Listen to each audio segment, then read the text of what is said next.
जन्माष्टमी व्रत कथा। इंद्र ने कहा, हे ब्रह्मपुत्र, हे मुनियों में श्रेष्ठ, सभी शास्त्रों के ज्ञाता, हे देव, व्रतों में उत्तम उस व्रत को बताए जिस व्रत से मनुष्य को मुक्ति लाभ प्राप्त हो, तथा हे ब्राह्मण, उस व्रत से प्राणियों को भोग व मोक्ष भी प्राप्त हो जाए। इंद्र की बातों को सुनकर नारद जी ने कहा, त्रेता युग के अंत में और द्वापर युग के प्रारंभ समय में निदित कर्म को करने वाला कंस नाम का एक अत्यंत पापी दैत्य हुआ। उस दुष्ट व नीच कर्मी दुराचारी कंस की देवकी नाम की एक सुंदर बहन थी। देवकी के गर्भ से उत्पन्न 8वां पुत्र कंस का वध करेगा।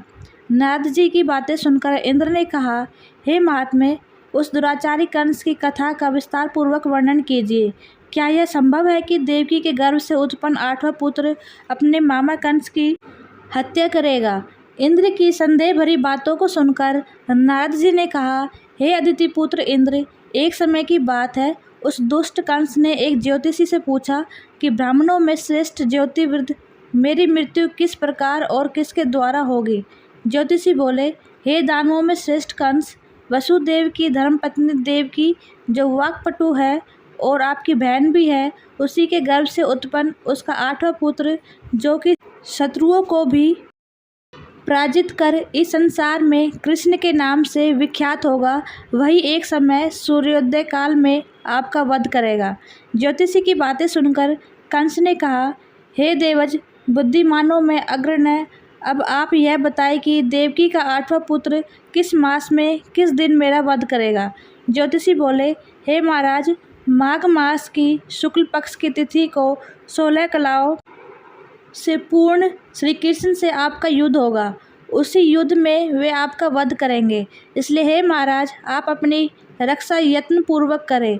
इतना बताने के पश्चात नारद जी ने इंद्र से कहा, ज्योतिषी द्वारा बताए गए समय पर ही कंस की मृत्यु कृष्ण के हाथ निसंदेह होगी।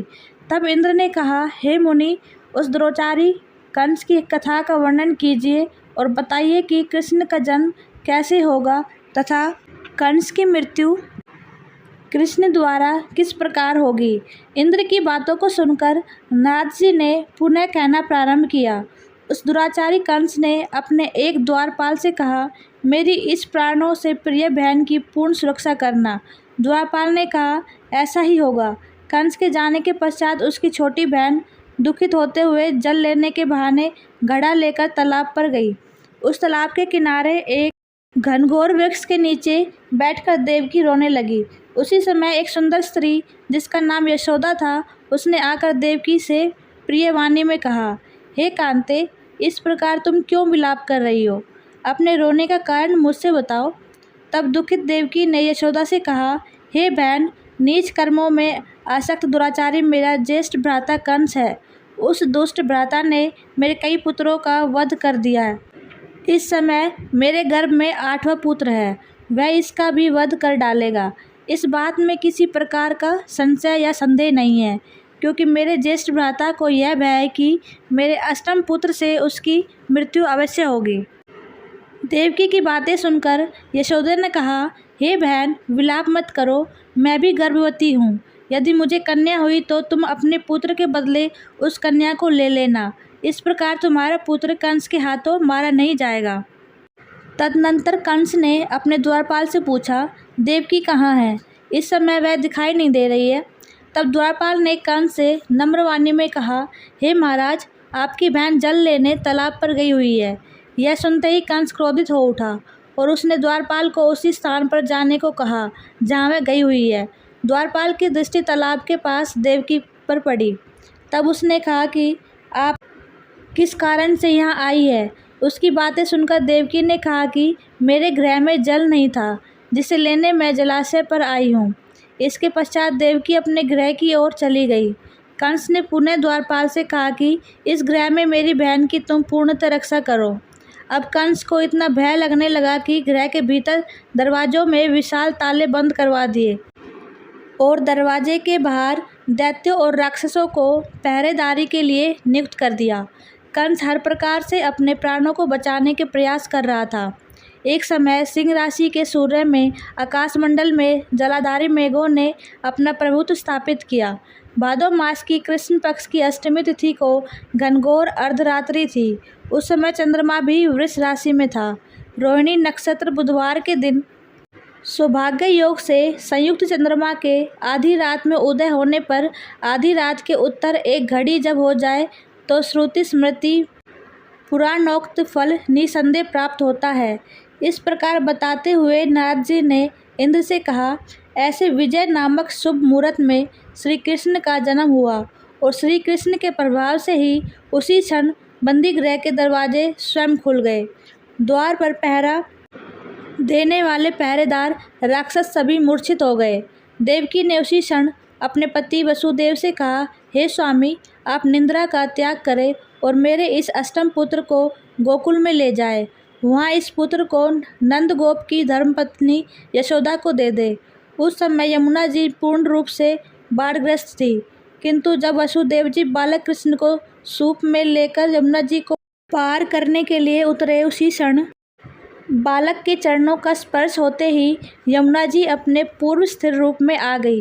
किसी प्रकार वसुदेव जी गोकुल पहुँचे और नंद के गृह में प्रवेश कर उन्होंने अपना पुत्र तत्काल उन्हें दे दिया और उसके बदले में उनकी कन्या ले ली। वे तत्क्षण वहाँ से वापस आकर कंस के बंदी गृह में पहुँच गए। प्रातःकाल जब सभी राक्षस पहरेदार निद्रा से जागे तो कंस ने द्वारपाल से पूछा कि अब देवकी के गर्भ से क्या हुआ, इस बात का पता लगाकर मुझे बताओ। द्वारपालों ने महाराज की आज्ञा को मानते हुए कारागार में जाकर देखा तो वहाँ देवकी की गोद में एक कन्या थी, जिसे देखकर द्वारपालों ने कंस को सूचित किया, किंतु कंस को तो उस कन्या से भी भय होने लगा।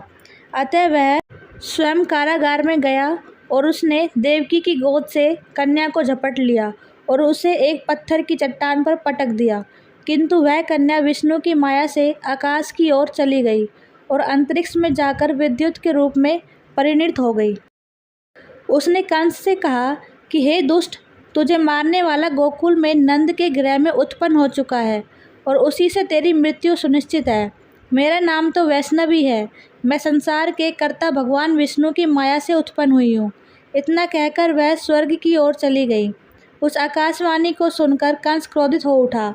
उसने नंद जी के गृह में पूतना राक्षसी को कृष्ण का वध करने के लिए भेजा, किंतु जब वह राक्षसी कृष्ण को स्तनपान कराने लगी तो कृष्ण ने उसके स्तन से उसके प्राणों को खींच लिया और वह राक्षसी कृष्ण कृष्ण कहते हुए मृत्यु को प्राप्त हुई। जब कंस को पूतना की मृत्यु का समाचार प्राप्त हुआ तो उसने कृष्ण का वध करने के लिए क्रमशः केसी नामक दैत्य को अश्व के रूप में, उसके पश्चात अरिष्ट नामक दैत्य को बैल के रूप में भेजा, किंतु ये दोनों भी कृष्ण के हाथों मृत्यु को प्राप्त हुए। इसके पश्चात कंस ने काल्याखा नामक दैत्य को कौवे के रूप में भेजा, किंतु वह भी कृष्ण के हाथों मारा गया। अपने बलवान राक्षसों की मृत्यु के आघात से कंस अत्यधिक भयभीत हो गया। उसने द्वारपालों को आज्ञा दी कि नंद को तत्काल मेरे समक्ष उपस्थित करो। द्वारपाल नंद को लेकर जब उपस्थित हुए तब कंस ने नंद जी से कहा कि यदि तुम्हें अपने प्राणों को बचाना है तो पारिजात के पुष्प ले आओ, यदि तुम नहीं ला पाए तो तुम्हारा वध निश्चित है। कंस की बातों को सुनकर नंद ने ऐसा ही होगा कहा और अपने गृह की ओर चले गए। घर आकर उन्होंने संपूर्ण वृत्तांत अपनी पत्नी यशोदा को सुनाया, जिसे श्री कृष्ण भी सुन रहे थे। एक दिन श्री कृष्ण अपने मित्रों के साथ यमुना नदी के किनारे गेंद खेल रहे थे और अचानक स्वयं ने ही गेंद को यमुना में फेंक दिया। यमुना में गेंद फेंकने का मुख्य उद्देश्य यही था कि वे किसी प्रकार पारिजात पुष्पों को ले आए। अतः वे कदम्ब के वृक्ष पर चढ़कर यमुना में कूद पड़े। कृष्ण के यमुना में कूदने का समाचार श्रीधर नामक गोपाल ने यशोदा को सुनाया। यह सुनकर यशोदा भागती हुई यमुना नदी के किनारे आ पहुंची और उसने यमुना नदी की प्रार्थना करते हुए कहा, हे यमुना, यदि मैं बालक को देखूंगी तो भाद्रपद मास की रोहिणी युक्त अष्टमी का व्रत अवश्य करूंगी, क्योंकि दया दान सज्जन प्राणी ब्राह्मण कुल में जन्म, रोहिणी युक्त अष्टमी, गंगा जल एकादशी, गया श्राद्ध और रोहिणी व्रत से सभी दुर्लभ है। हजारों अश्वमेघ यज्ञ, सहस्त्र रासु यज्ञ, दान, तीर्थ और व्रत करने से जो फल प्राप्त होता है वह सब कृष्णाष्टमी के व्रत को करने से प्राप्त हो जाता है। यह बात नारद ऋषि ने इंद्र से कही। इंद्र ने कहा, हे मुनियों में श्रेष्ठ नारद, यमुना नदी में कूदने के बाद उस बाल रूपी कृष्ण ने पाताल में जाकर क्या किया, यह संपूर्ण वृत्तांत भी बताए। नारद ने कहा, हे इंद्र, पाताल में उस बालक से नागराज की पत्नी ने कहा कि तुम यहाँ क्या कर रहे हो, कहाँ से आए हो और यहाँ आने का क्या प्रयोजन है।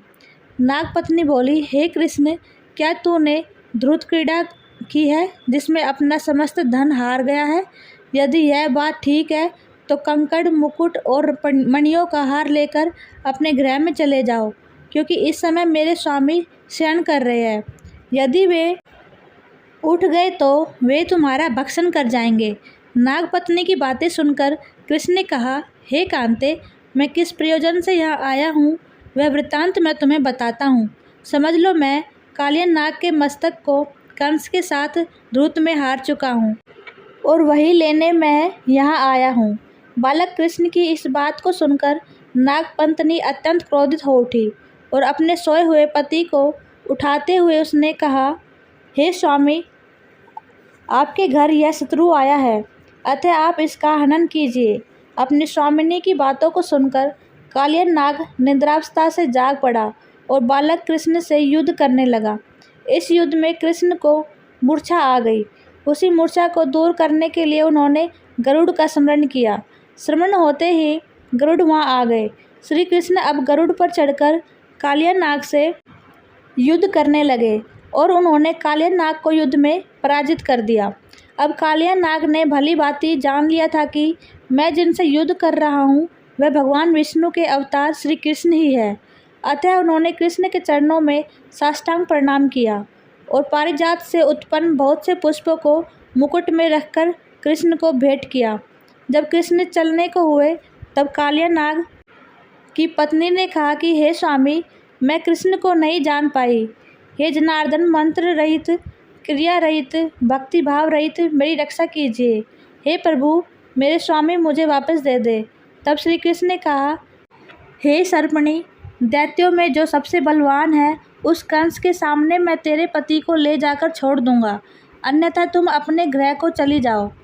अब श्री कृष्ण कालिया नाग के फन पर नृत्य करते हुए यमुना के ऊपर आ गए। तदनंतर कालिया की फुंकार से तीनों लोग कंपायमान हो गए। अब कृष्ण कंस की मथुरा नगरी को चल दिए। वहाँ कमल पुष्पों को देखकर यमुना के मध्य जलाशय में वह कालिया सर्प भी चला गया। इधर कंस भी विस्मित हो गया तथा कृष्ण प्रसन्नचित्त होकर गोकुल लौट आए। उनके गोकुल आने पर उनकी माता यशोदा ने विभिन्न प्रकार के उत्सव किए। अब इंद्र ने नारद जी से पूछा, हे महामुने, संसार के प्राणी बालक श्री कृष्ण के आने पर अत्यधिक आनंदित हुए। आखिर श्री कृष्ण ने क्या क्या चरित्र किया, वह सभी आप मुझे बताने की कृपा करें। नारद ने इंद्र से कहा, मन को हरने वाला मथुरा नगर यमुना नदी के दक्षिण भाग में स्थित है।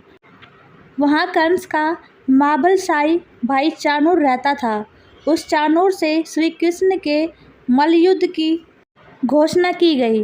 हे इंद्र, कृष्ण एवं चाणूर का मल्लयुद्ध अत्यंत आश्चर्यजनक था। चाणूर की अपेक्षा कृष्ण बाल रूप में थे।